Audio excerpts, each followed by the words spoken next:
She does not understand what she nearly cost us. Aye. And she needs to. We're pretty pumped about Outlander Season 8 and think it might just be the best one yet. Stick around till the end of this video and we'll break down exactly why and how. We'll dive into details like the ending of Season 7, Episode 8. Plus, we'll look at how that episode sets up Part 2 of the season. And while we're at it, we'll also dig into why Diana Gabaldon says the final season will be different from the books. So, let's get into everything we know about Season 8 and what's coming up. First off, while Caitriona Balfe and Sam Heughan are gearing up for the end of the show, we've still got quite a journey ahead. Season 8 will wrap up the epic saga of Outlander, but there's a bit more waiting to do before we reach that point. Season 7 Part 2 is set to premiere on Friday, November 22nd of this year, with Season 8 following sometime after. So even though the main series is ending, we'll have plenty more of Jamie and Claire's adventures to enjoy for at least another year or so. And it's not just the main show that's coming to a close. The Outlander universe is expanding with a prequel spin-off titled Outlander Blood of My Blood. This upcoming series will dive into the love stories of Jamie's parents in 18th century Scotland and Claire's parents during World War I England. While Jamie and Claire won't be around just yet, the prequel will explore the world that led to their story and uncover some intriguing origins. So, even as the main series winds down, the Outlander saga is far from over. And recently, we got a glimpse of a bittersweet moment from Outlander, with Caitriona Balfe and Sam Heughan sharing photos from their final table read for the series.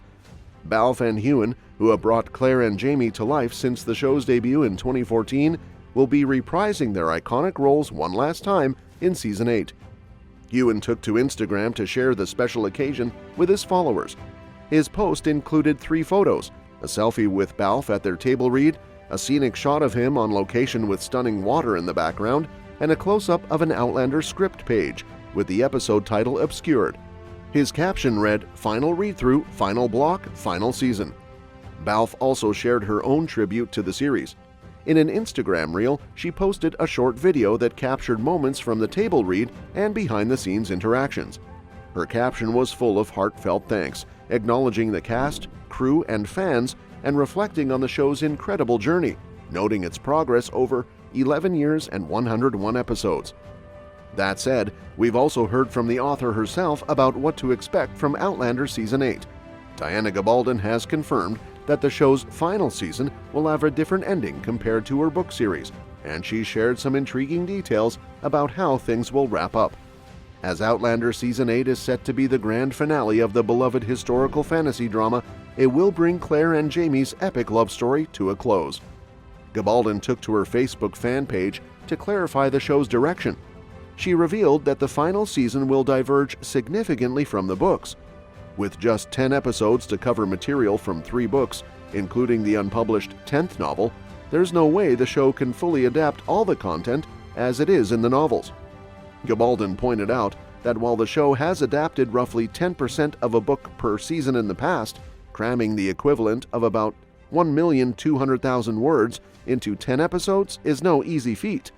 This means the show will need to selectively choose the most crucial scenes and plot lines to craft a conclusion that makes sense within its limited runtime.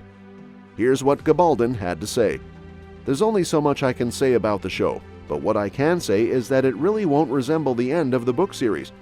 Coming into Season 8, the showrunners have had only 10 episodes rather than the 16, say in Season 1, and material from 3 whole books to fit into that.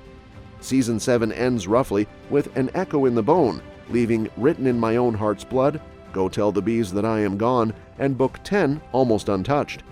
I hope y'all will enjoy them both." It's clear that while the TV adaptation will forge its own path, Gabaldon is hopeful that fans will find satisfaction in both the show's and the book's endings. So while we've got Diana Gabaldon's take on what's coming, there's a bit of a twist.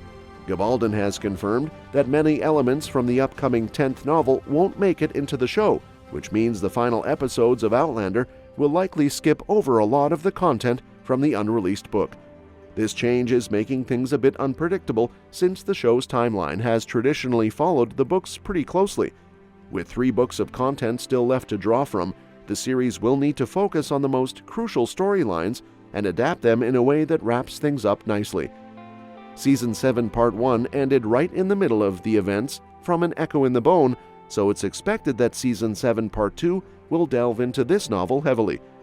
Even though some elements from the later books might be introduced, it looks like Season 8 will chart its own course, while incorporating key elements from Gabaldon's later works. This means the final season might differ quite a bit from the book series ending.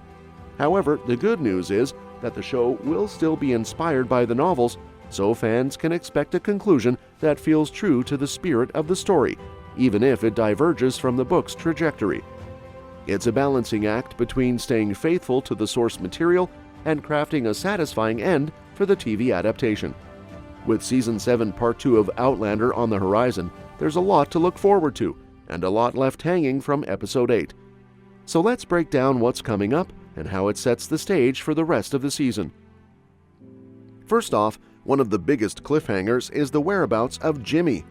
The big question is, where is Jemmy? And when will Buck and Roger swoop in to save him from Rob Cameron's evil clutches? What about Brianna and Mandy, who have been left behind? Fans of the books know there's more drama to unfold with Jemmy's kidnapping, and it's clear that Claire, Jamie, and Ian's arrival in 18th century Scotland won't be smooth sailing either. Looking ahead, it seems likely that the Frasers will eventually make their way back to America. Arch Bug is still around, waiting for Ian to return to Rachel, and there's always the possibility that William might discover Jamie is his father. In the meantime, we can expect to see familiar faces as Jamie, Claire, and Ian head towards Lallybrook, Jamie's familial home. We know from casting announcements that Jamie will reunite with his sister Jenny, though the role has been recast with Kristen Atherton stepping in due to Laura Donnelly's scheduling conflicts. We'll also see Jamie's brother-in-law Ian, his stepdaughter Joan, and his ex-wife Claire Fraser. There will also be flashbacks featuring characters like Gilas Duncan, Jamie's father Brian, and his uncle Dougal. Though they're all dead, their past impact on Jamie and Claire's lives will be revisited. Given the tumultuous history these characters have with Jamie and Claire, we're in for a dramatic second half of Season 7. And that's that for today's video. Thanks for watching, and we will see you in the next one.